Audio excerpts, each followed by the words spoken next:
Namaste! This is Gaia. Welcome back to Asana, You Can Do It. Today we talk about Chaturanga Dandasana. Chaturanga is a key posture in sun salutation or when you are transitioning from one posture to another with a Vinyasa. Chaturanga Dandasana presents different challenges for different bodies. It's hard. It's a demanding posture.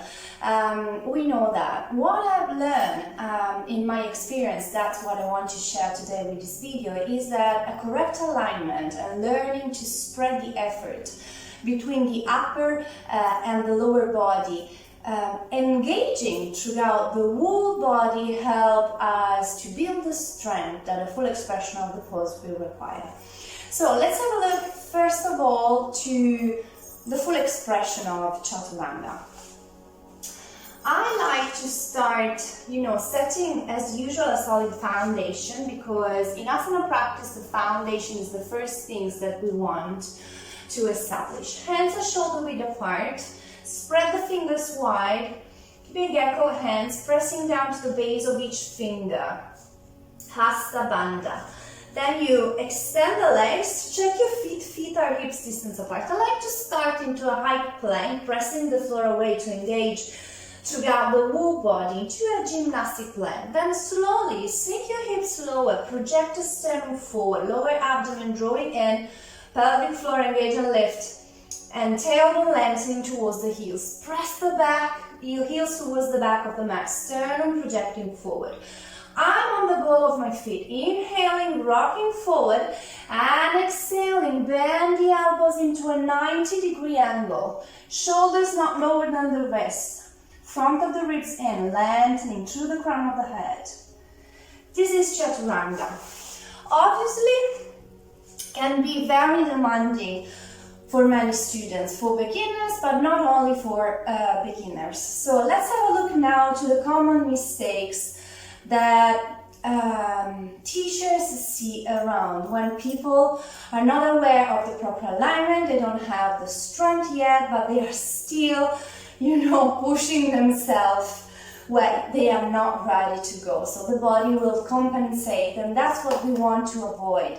Because practicing this kind of posture, but that generally speaking, a full expression of a posture when we are not ready, will lead us towards injuries, and we want to avoid that. So, what I see a lot is people in a plank like this, sticking the bum out, and this is not a nice feeling in my lower back right now. Or other way around, I see a lot of people in a plank that is not a plank but is a banana shape.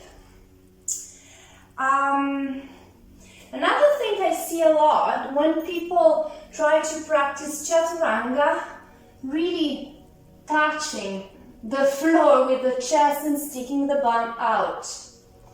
This is not a Chaturanga. Or practicing Chaturanga as a push-up, opening the elbows out to the side. This is another big no-no, because put a lot of weight and creating compression in the shoulders. So that's another thing I see a lot.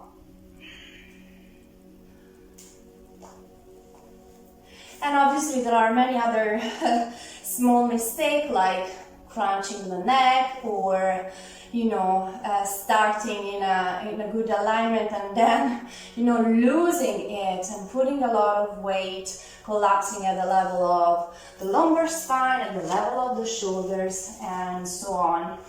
So if we are not ready for the full expression of Chaturanga Dandasana, what we can do is just simply releasing the knees down. So the internal dynamic might remain the same.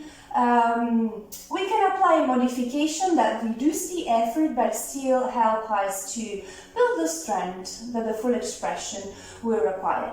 Personally speaking, I never suggest knees, chest and chin as a modification in preparation for Chaturanga Dandasana, because knees, chest and chin is a variation, but it's not really helpful in terms of imprinting the strength that the full expression will require. So I prefer to teach to my students from high plank, setting a solid foundation and a proper alignment. So again, shoulders, knees and heels in one line, externally rotating through the arms, lower abdomen in, lengthening to the crown of the head.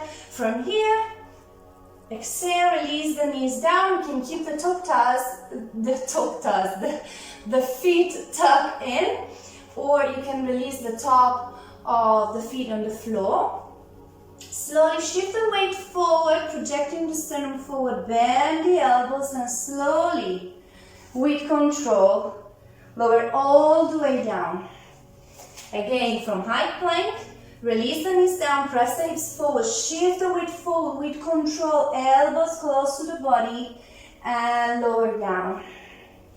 This is a simple variation that helps us building the strength that the full expression of the pose will require. So one day it will happen. Okay, so guys, let me know. I hope it can be helpful. Give it a go and let me know your experience. Have fun.